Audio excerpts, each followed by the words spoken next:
நாட்டில் துணை முதலமைச்சர் எதுக்காக்குனாங்க? நாட்டு மக்களுக்கு சேவை செய்ய ஆக்குனாங்க. இவர் கார்பந்தயம் நடத்திட்டு இருக்கார். பல 100 கோடி ரூபாய் செலவு செஞ்சு சென்னை மைய பகுதியில் கார்பந்தயம் நடத்துறார். யாருடைய பணம்? யாருடைய பணம்? எந்த அளவுக்கு ஊதாரித்தனமா செலவு பண்றாங்க பாருங்க. ஸ்டாலின் அண்மையில் வந்துட்டு போனார். உங்களுக்கு நல்லா தெரியும். எங்க மாமனார் வீட்டுக்கு வந்துட்டு போனார். சீர்காழிக்கு.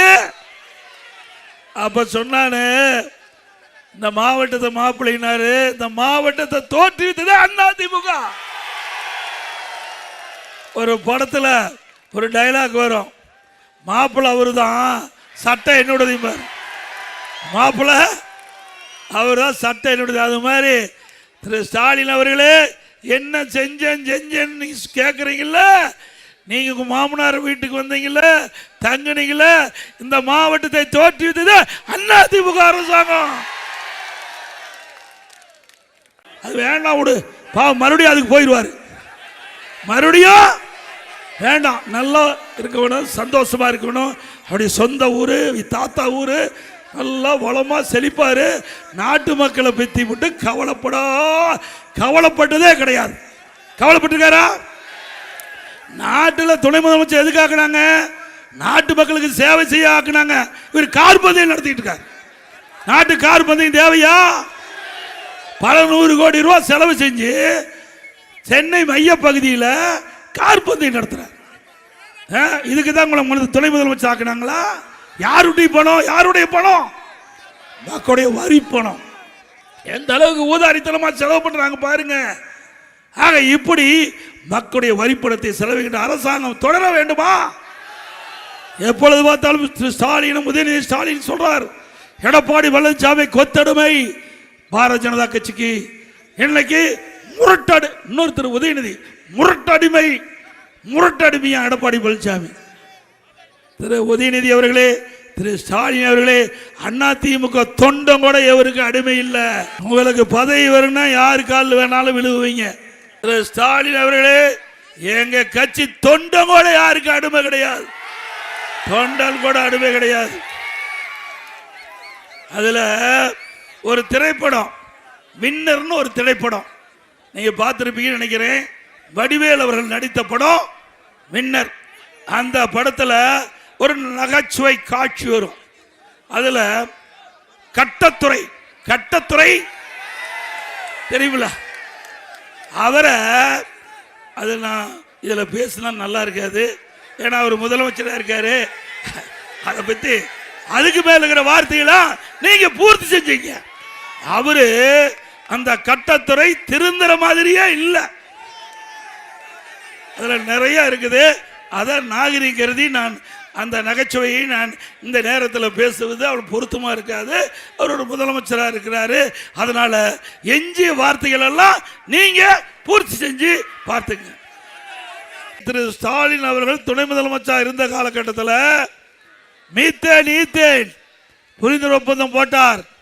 விலை மதிக்க முடியாத பூமி, நெற்களஞ்சியம், டெல்டா மாவட்டம், இந்த மாவட்டத்தை பாலைவனமாக்க முற்பட்டார். அவர் துணை முதலமைச்சர் இருக்கின்ற காலகட்டத்தில் மீத்தேன் போன்ற ஹைட்ரோ கார்பன் போன்ற திட்டத்துக்கு புரிந்துணர்வு ஒப்பந்தம் போட்டார். அப்படிப்பட்டவ மாப்பிள்ள தான் இந்த மாவட்ட மாப்பிள்ள. அவர் விவசாயியுடைய நிலங்களை பறிக்க முயற்சித்தார். தடுத்து நிறுத்தியது அதிமுக அரசாங்கம் மட்டும் இல்லைன்னா உங்களுடைய பூமியெல்லாம் மீத்தேன் ஹைட்ரோ கார்பனுக்கு போயிருக்கும். அதிமுக ஆட்சி இருந்ததுனாலதான் பாதுகாக்கப்பட்ட வேளாண் மண்டலம்.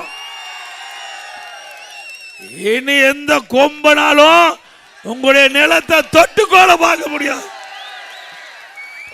உங்க பூமியை பாதுகாத்த அரசாங்கம் அதிமுக அரசாங்கம். உங்க பூமியை அபகரிக்க, உங்களுடைய நிலத்தை இப்படிப்பட்ட தொழிலுக்கு தாரை வாக்கப்பட்ட அரசாங்கம் திமுக அரசாங்கம். சிந்திச்சு பாருங்க. இங்க இருக்கிற விவசாய வாழ்வாதாரமே இந்த பூமி வச்சுதான். இந்த விவசாயிக்கு வேற எந்த தொழிலும் தெரியாது. அந்த பூமியை பிடிக்கிட்டா, இந்த பூமியை அபகரிச்சுட்டா விவசாயி எங்கே போவார்? எண்ணி பார்த்தாரா? நான் ஒரு விவசாயி, இன்றைக்கு முன் பேசிக் கொண்டிருக்கின்றேன். ஆக அப்படிப்பட்ட விவசாய பூமியை பாதுகாக்கப்பட்ட அரசாங்கம், அது மட்டுமல்ல, உங்களுக்கு உங்களுடைய பூமியை பாதுகாக்கப்பட்ட வேளாண் மன்றம் என்ற சட்டத்தின் மூலமாக பூமியை ஒரு பாதுகாப்பாக உங்களிடத்திலே சேர்க்கப்பட்ட அரசாங்கம் அதிமுக அரசாங்கம். நான் இன்னைக்கு விவசாயியா இருக்கிறேன். உங்களை எல்லாம் பார்க்கின்ற பொழுது மட்டற்ற மகிழ்ச்சி, எல்லையெல்லாம் மகிழ்ச்சி. முதலமைச்சா இருக்கு போக அந்த மகிழ்ச்சி இல்ல, இப்ப காண்கின்ற மகிழ்ச்சி எல்லையெல்லாம் மகிழ்ச்சி. நானும் உங்களை போல் விவசாயம் பண்ணிட்டு இருந்தவன். இன்றைக்கும் விவசாயம் தான் என்னுடைய சொந்த தொழில், வேற எந்த தொழிலும் இல்லை. ஆனா இந்த விவசாயத்தை இன்றைய முதலமைச்சர் புறக்கணித்துக்கிட்டு இருக்கிறார். விவசாயிகளை விரோதியாக பார்க்கின்றார். விவசாயிகளை எந்த திட்டமும் அறிவிக்காமல், விவசாயிகள் படுகின்ற கஷ்டம், துன்பம், துயரம், வேதனை எதை பற்றி கவலைப்படாத முதலமைச்சர் இன்றைய முதலமைச்சர் ஸ்டாலின் அவர்கள். சிந்திச்சு பாருங்க. அண்மையில் டெல்டாவில் இருக்கிற விவசாயிகள் உற்பத்தி செய்யப்பட்ட நெல் நேரடி நெல் கொள்முதல் கொண்டு சென்று விற்க முடியல. மழை பெய்யுது, அந்த மழையில் நடைகிற நெல்மணியெல்லாம் மூடி வைக்கிறது, தார்பாய் கூட கொடுக்கல, திறந்த வெளியில் அடுக்கி இருக்குது. மழையில் நனைந்து நெல்மணி முளைச்சிருக்குது, அதை கூட இந்த முதலமைச்சர் வந்து பார்க்க முடியல, பார்க்கறதுக்கு நேரம் இல்லை. இப்போ வந்தார்ல, வந்தாரா இப்போ வரல. எப்போ அவருடைய மகன் வந்திருப்பாரு, அவரும் வரல. சுத்தம். அது நீங்க முடிவு பண்ணிட்டாங்க. திருவாரூர் சட்டமன்ற தொகுதி ஜெயிக்காது முடிவு பண்ணிட்டாங்க. நான் ஏற்கனவே எழுச்சி பயணத்தின் போது உங்களை எல்லாம் வந்து சந்திச்சுட்டு போனேன். இதே இடத்துல மீண்டும் இதே இடத்துல வந்திருக்கிறேன். பாருங்க, நெல்லெல்லாம் முளைச்சு போச்சு. ஒரு தட்டில் வச்சு பார்க்குறாரு. எதுல? ஒரு பிளாஸ்டிக் தட்டில் முளைச்ச நெல்ல பார்க்கிறார். இவரா விவசாயி காப்பாற்றுறாரு.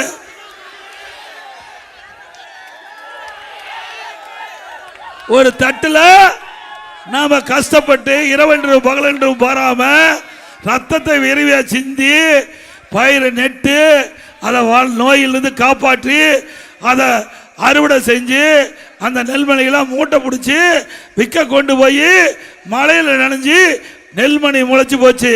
அதை வந்து நேரடியா பார்க்க முடியாத முதலமைச்சர் விவசாயி காப்பாற்ற போறாரா? அப்புறம் இன்னொன்னு பேசுறார். புதுக்கோட்டையில் எடப்பாடி பழனிசாமி சாதனைகளை பற்றி பேசுறதில்ல, வாக்கு கேட்கறதில்ல, அவரை கொள்கையும் கிடையாது, மாநில உரிமைகளை பற்றி பேசுறது கிடையாது, அவர் சாக்கடைக்கு சமமான வார்த்தைகளை பேசுறான்னு சொல்ல. அப்படியே நாம் பேசுறோம். சாக்கடையில் இருப்பது அவர்கள் தான். யாரு? சாக்கடையில் இருக்கின்றவர்கள் அவர்கள் தான். நாங்கள்லாம் அப்படி இல்லை.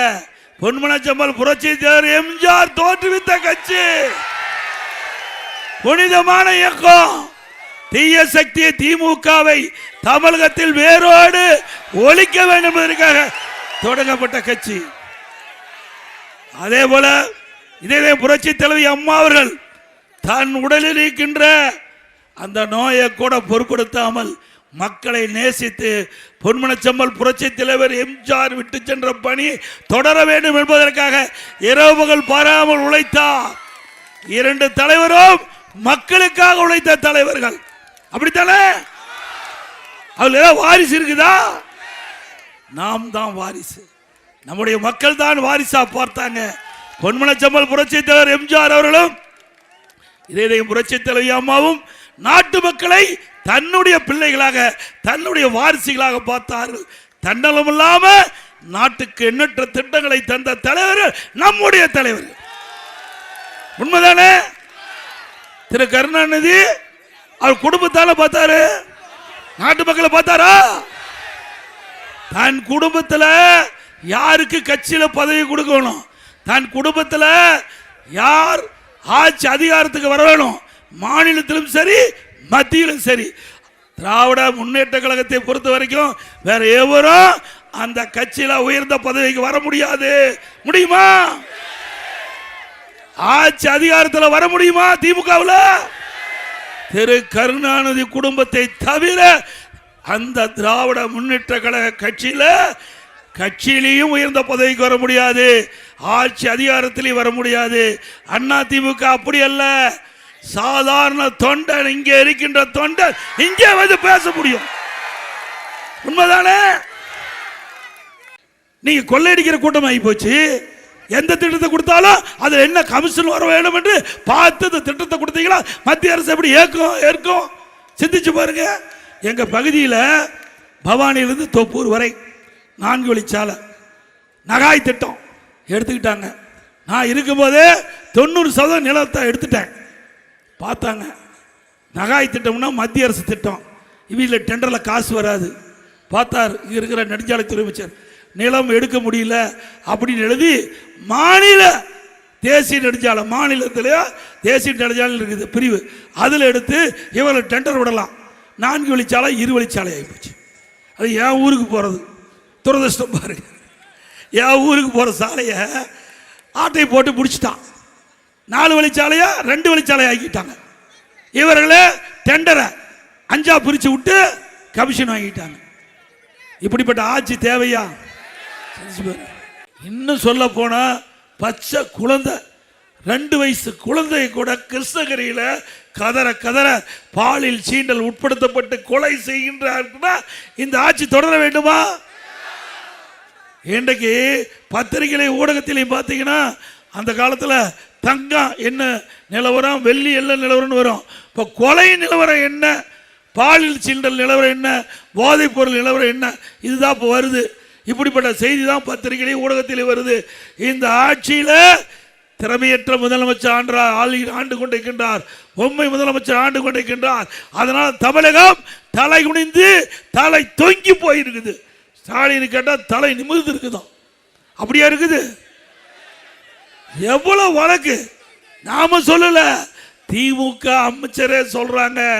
1999 போக்சோ வழக்குகள் 18,000 பாலியல் சீண்டல் வழக்குகள் பதிவு செய்யப்பட்டு சொன்னா இந்த ஆட்சி மோசமான ஆட்சி தானே? அதிமுக ஆட்சிக்கு வந்தவுடன் 3 மாதத்தில் தமிழகம் முழுவதும் இந்த கஞ்சாவை அறவாக ஒழிக்கப்படும். தமிழகம் போதைப் பொருள் இல்லாத மாநிலமாக உருவாக்குவோம். சட்டத்தின் ஆட்சி நடக்கும். தமிழகத்தில் சட்டத்தின் ஆட்சி நடக்கும். பாருங்க, இந்த கஞ்சா அடிச்சிட்டாவே என்ன செய்யுதுன்னு தெரியறதில்ல. கொலை செய்யறான், கொள்ளையடிக்கிறான், பாலியல் வன்கொடுமை நடக்கிறான். அதுவும் சிறுமிகள், பெண்கள், பாட்டியம்மா கூட விட்டு வைக்க மாட்டேங்கிறான். கேவலம். இனிமேல் பாட்டியம்மா தண்ணி விட்டுட்டு வர முடியாது. அந்த அளவுக்கு மோசமான ஆட்சி. இதெல்லாம் விளையாட்டுக்கு சொல்லலைங்க, பத்திரிகையில் ஊடகத்தில் வருகின்ற செய்தி. பாதிக்கப்பட்டவர்கள் சிறுமிகள், பெண்கள், வயது முதிர்ந்த பெண்கள். இப்படிப்பட்ட ஆட்சி தொடர வேண்டுமா? 18,000 பாலியல் வழக்கு பதிவு செய்யப்பட்டிருக்கு. 18,000 பாலியல் வழக்குகள். பெண்கள் பாதிக்கப்பட்டிருக்கிறாங்க. 18,000 பெண்கள் பாதிக்கப்பட்டிருக்காங்கன்னு சொன்னா இந்த ஆட்சி எப்படிப்பட்ட ஆட்சி என்பதை சிந்திக்க வேண்டும். அது மட்டுமல்ல, இன்றைய இருக்கிற சமூகத்துறை அமைச்சர் தூத்துக்குடியில் பேசுறாங்க. தமிழகத்தில் 5 ஆண்டில் 6,999 போக்சோ வழக்குகள் பதிவு செய்யப்பட்டு அதற்கு நிவாரணமாக 84 கோடி கொடுக்கப்பட்டது என்று வாக்குமூலம் கொடுத்திருக்கிறாங்க. 6,999 போக்சோ வழக்குனா சிறுமிகள், 8 வயசுக்கு கீழே இருக்கிற சிறுமிகள் பாலியல் சீண்டலுக்கு உட்பட்டிருக்கிறாங்க. அப்படின்னா இந்த ஆட்சி எவ்வளவு மோசமான ஆட்சி. இந்த ஆட்சி மீண்டும் வேணுமா? நான் வந்து பார்த்துட்டு போனேன்ல. இதுக்கு முதலமைச்சர் சொல்றாரு, அந்த நெல்லாம் கொண்டாந்து அடுக்கி வச்சிருந்தாங்கல்ல வெளியில, நம்முடைய விவசாயிகள் அறுவடை செஞ்சு மூட்டை பிடிச்சு வெளியில கொண்டாந்து விற்பனைக்கு, நேரடி கொள்முதலத்தில் விற்பனைக்கு அடுக்கி வச்சிருக்காங்க. அதுக்கு என்ன சொல்றாங்கன்னா, வியாபாரி கொண்டாந்து அடுக்கி வச்சிருக்காங்களாம். வியாபாரிகள் கொண்டாந்து அடுக்கி வச்சிருக்காங்களாம். எவ்வளவு பச்சை பொய்! எவ்வளவு விவசாயிகளை எப்படி கொச்சப்படுத்துறாரு! விவசாயிகள் கஷ்டப்பட்டு உழைத்து அவர் ரத்தத்தை வேர்வையா மண்ணிலே சிந்தி இந்த நெல்மணிகளை உற்பத்தி செஞ்சு விற்பனை கொண்டாந்து வச்சிருந்தா இதற்கு தீர்வு காணத்துக்கு வக்கு இல்லை. ஆனா இவர்களெல்லாம் வியாபாரி, எடப்பாடி பழனிசாமி வேண்டும் என்று திட்டமிட்டு அவளை தூண்டி விட்டு அவதூறு பிரச்சாரத்தை செய்வதா சொன்னாங்க. அப்படியே நான் செஞ்சேன். இன்றைக்கு திருவாரூர் மாவட்டம், தஞ்சாவூர் மாவட்டம், மயிலாடுதுறை மாவட்டம், நாகப்பட்டினம் மாவட்டம் விவசாயிகளை சந்தித்து அவருடைய குறைகளை கேட்டு அந்த நெல்மணிகள்லாம் முளைச்சி போச்சு. அவருக்கு அந்த கஷ்டம் அவருக்கு தாங்க தெரியும். உழைத்தவனுக்கு தான் அந்த கஷ்டம் தெரியும். நானும் ஒரு விவசாயி, அதனால அவர் பட்ட துன்பம், ஒரு விவசாயி படுகின்ற துன்பம் ஒரு விவசாயிக்கு தான் தெரியும். ஆனா இப்படிப்பட்ட முதலமைச்சருக்கு தெரியறதுக்கு வாய்ப்பு இல்லை. ஏன்னா அவர் பிறந்த செல்வ சீமையில் பிறந்தவர், அங்க செல்வாக்கில் வாழ்ந்தவர். ஏழை என்றால் ஒன்றும் தெரியும்.